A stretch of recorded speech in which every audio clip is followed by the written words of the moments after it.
everybody, I am back from a extremely long hiatus from YouTube. I just wanted to pop on here and say hi. How are you guys doing? A little catch up. I have my spooky mug that someone from the Halloween Helpers page on Facebook sent me. If you guys are really struggling to find some Halloween things that you've seen online, highly recommend that Facebook group because there are some serious angels in there that really help to find things that you might not have had luck finding yourself. Personally, I'm overseas, living on a military base, so I do not have access to go to Home Goods, Marshalls, Tjmaxx, which is so sad. So I have to have people like my mom or my mother-in-law or just whoever is willing to send me things that I see pop up and I'm really interested in online. So this is one of those things. And this person was so kind enough to, so basically as some context, essentially I reached out to basically say that I wanted this because she posted it saying she had this and it was like something she was willing to send out to somebody. It took her a while. I think she was having some stuff with family that was going on.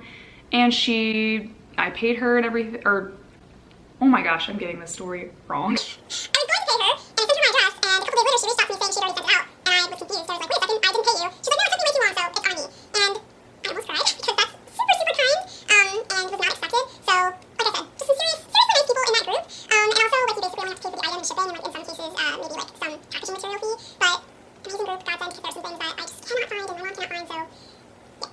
That's the very, very long intro and explanation as to where this mug came from. And my shirt is from a really cool like company called Mischief Made Me. Absolutely love this shirt. And I am extremely tired today. So if that's why I'm looking a little bit rough, I'm just very, very tired. Yeah, so what's been going on? What's been happening? Let's get all cozy. This sea is very low. So essentially, I have not been doing great. And so as I've probably said before, and if I haven't, well, that's on me, but I am an independent artist and I sell my art as prints like through my Etsy shop. And I do commissions and like work on different client projects, like just different kinds of illustration projects, whether that be for like companies or individuals or like authors. Since moving out to Japan, it's just been very difficult, especially with Etsy. I've kind of let little things get in the way. And because I can have things shipped to me, but it takes like 2 to 3 weeks, in my mind, I just kind of considered it to be something that wasn't feasible for me to reopen my Etsy shop, so I closed it before coming out here. And it was something that brought me a lot of joy, and I've basically since then just been using my Instagram as a way to put myself out there. But as many of you might know, if you're artists yourselves or if you run your own small business, Instagram is a very, very, very, very competitive environment right now. Where you basically have to appease the algorithm, and that in and of itself is just, that could be its own video, honestly. But for those that don't know, the algorithm right now, if you were trying to put yourself out there and you have like a business profile, it's just very difficult. It's right now prioritizing people who have reels, who create reels. No! God, please, no! No! No! And as someone who spends a large majority of my time putting all of my work and effort into my art pieces, it's then another thing on top of me to have to create a reel. It's not as easy as it looks, and having to make sure to videotape each part of my process to then create and edit a video to put out, and then like to have to basically do that on a consistent basis in order to be on the good side of the algorithm. It's just personally not my thing. It's a great marketing tool, and I did try to get into it, but that kind of challenge paired with me just suffering from really, really extreme artist burnout has just been the worst combination. And that's, I guess, like the bulk of it all, is that I've just felt, we're getting real here, just massively depressed for the past, say like year and a half now. It's not necessarily because I moved out to Japan. I moved out here to be with my husband, who is military. It's just, I guess, my lack of direction when it comes to my art career, and that was already happening prior to having moved out here. And then that combined with the lack of resources out here, the inability to have access to, or just have easy access to things that I would have in the States, and then also having a very, very limited pool of people to interact with and to make friends with. I don't know, I really love art and that's my passion, and so not being able to share that with people. I ran out of space on my SD card. This is a great start off to coming back to YouTube. Where was I? I was saying that it's really hard to meet and connect with people here that have similar interests to me. It's been really, really rough. And on top of that, just this has been a very introspective time for me, realizing that I am pretty introverted. I'm a homebody, and the things that I love to do are crafting and spending time working on my art, and I'm just also not the best at meeting new people. So it has been very, very hard for me. It has been a lot harder than I thought it was going to be, and I've just now felt like I'm starting to come out of it, and by come out of it just mean making an effort to actually prioritize my mental health, just basically making that a priority in my life, versus before I was very much the kind of person to bully myself into like working hard, and I super like solely identified in my work, basically making up my self-worth. Like, so if my work wasn't going well, then that was a reflection of me and my own self-worth and what I had to contribute and share with others. So that's something I'm currently working on, and obviously there are some weeks where it's good and some weeks where it's not. I think also what put things into perspective is this past July, my dog, who I've had for 6 years now, she's okay, but she tore her ACL, and having to deal with doctors and vets and things like that in a foreign country is just, it's really challenging, just on the level of communication alone.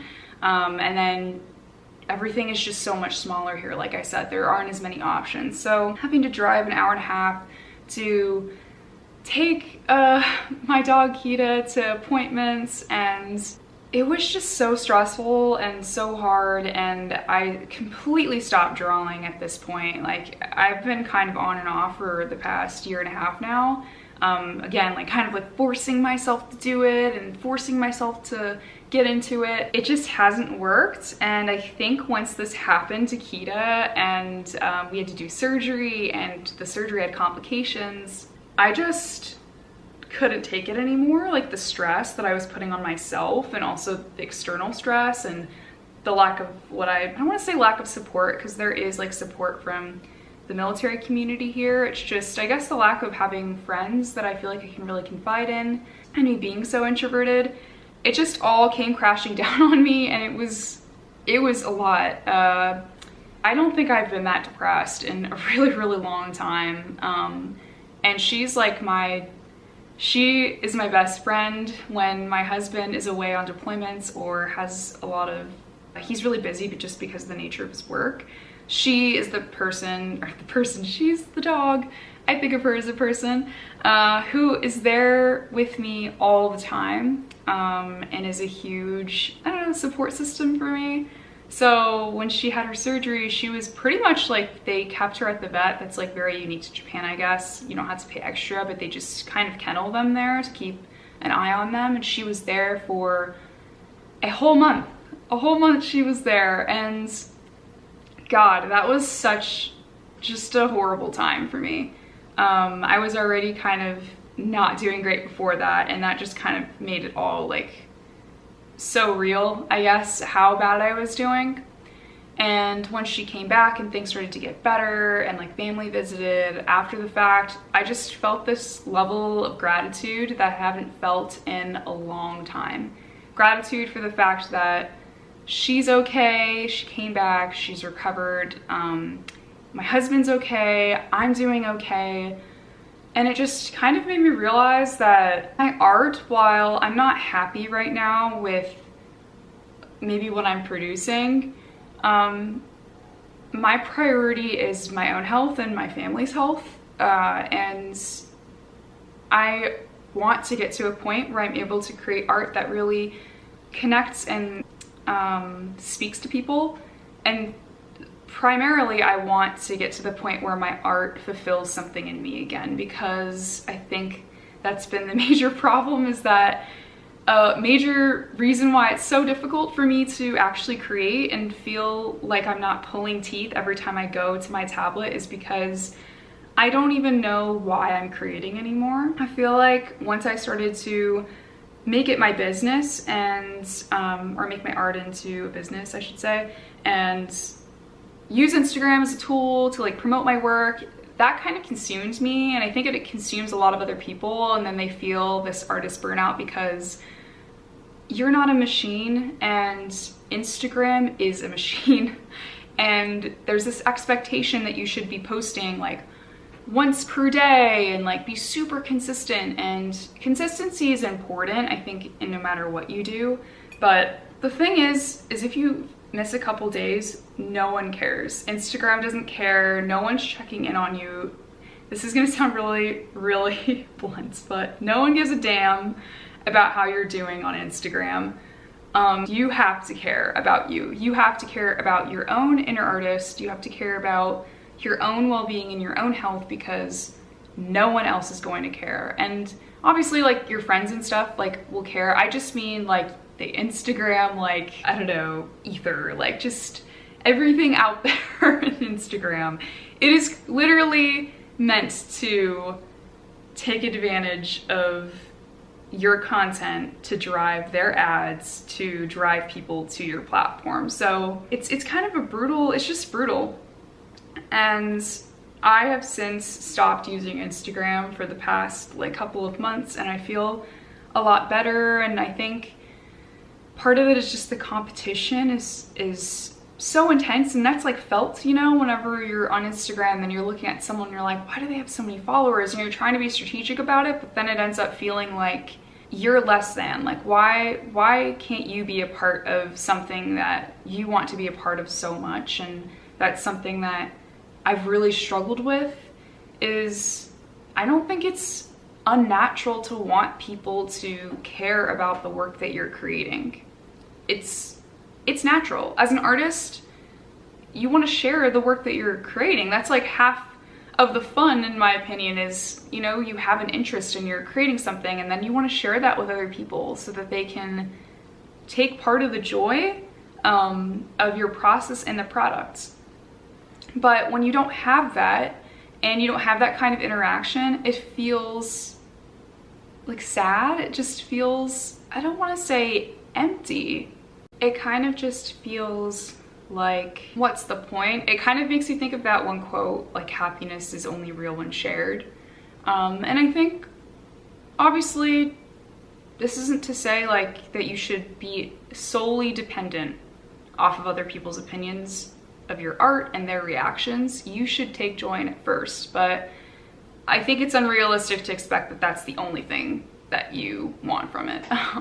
So it's hard. It's really hard. I have struggled with that, with feeling like no matter how much work I put into my Instagram, people aren't coming, like people aren't interacting, and a part of that is definitely my fault because I'm not that consistent. And I think I've probably said this already, but the main problem is that I am not completely content in the stuff that I'm making. So I think I needed to step away to realize or discover, maybe rediscover, what I love and why I love to create in the first place, and making sure that I'm taking breaks and making sure that I'm doing something doing this in the way that's right for me, so that I don't have to feel like I'm going away from myself whenever I make posts on Instagram. Like, maybe Instagram isn't the platform for me, and I think that's also something I'm trying to contend with, is that as an independent artist, it's not necessary to just go with one avenue. Obviously, Instagram is really important, I think, for marketing for a lot of artists, but you can still make it happen in other ways. And so that's something that I'm currently starting to consider and starting to do some kind of investigation into, to see if there is a way for me to sell my art in a way that's not using Instagram, because I do not like Instagram. I just do not like it. I don't like how it makes me feel. I know that's partially my own thing, but for right now, I've deemed it not great for my mental health. So that's kind of the verdict on that. So that was probably a very, very messy explanation as to what's been happening in this brain. But I just wanted to say that I am here and I'm working through all of this and trying to take part in the things that do find me joy, did that make any sense? Find me joy? What's that I do find joy in. Why did that sound weird?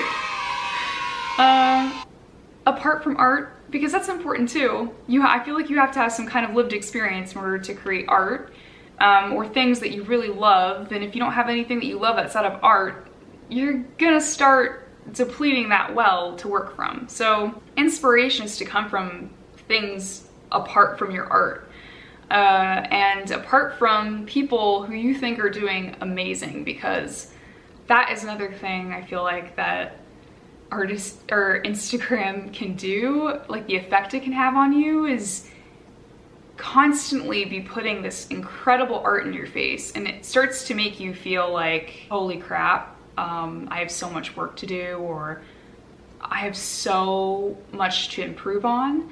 And that's a good thing to keep in mind, because I think it's great to improve as an artist. It's not necessary though, and you should love your art no matter what stage it's at. And that's something that I used to have when I first started, and maybe it was just complete naivety, but I loved my art. I loved creating. I didn't care if I was like having a specific style or not. I was just trying it all. I loved it all. It was so much fun. And that's kind of what I want to get back to. I want to get back to what I truly love, and it could be rife with mistakes, whatever, but I love it first and foremost, and that I'm going to protect like with my life, because that's the most important thing. At the end of the day, you want to say that you're having fun. You want to have fun. That's the whole point. People can feel that in your art when you make it. And not overanalyzing what it says about me, why do I love it so much, or maybe that's not a bad thing, but I just mean, I think a lot of me was analyzing how this would make money, how it would be perceived, versus caring about how I'm perceiving it. So that's my advice to those of you, and I feel like it can be applied to a lot of other like things, whether or not you're a writer, different kind of, like, I do digital art, I'm an illustrator, so I think it's broad enough that it can be applied to like different areas of life. You gotta find what makes you happy, and then the rest can come. But I know that's probably such a cliche thing, and it's a thing that everyone says, but I've been going through it and I've been like in the depths of it, and I'm trying right now to take action instead of continue to be in my head, because that's a place I've been living in for 1.5 years, and no good can come from being in our heads forever. So I just want to share the stuff that I love with you guys. I have no idea what that's going to look like. I have gone through a lot of phases in the past 1.5 years, honestly, just grasping at like whatever I thought was interesting that came my way. And I promise you that if you stick around, it will be interesting. That's the only thing that I can guarantee you. It will be interesting. I will also say, if you like spooky stuff, if you like vintage things, if you like really sassy girl art that's like got a twinge of spookiness, then I got you.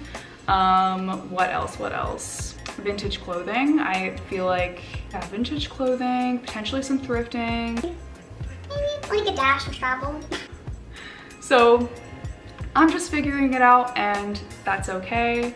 I'm focusing, this next chapter of my life, I'm focusing on quantity over quality and just trying to put stuff out there. And I'm proud of myself for that. So just wanted to say hi, and if you've made it this far, thanks for watching. I will talk to you guys later. Bye.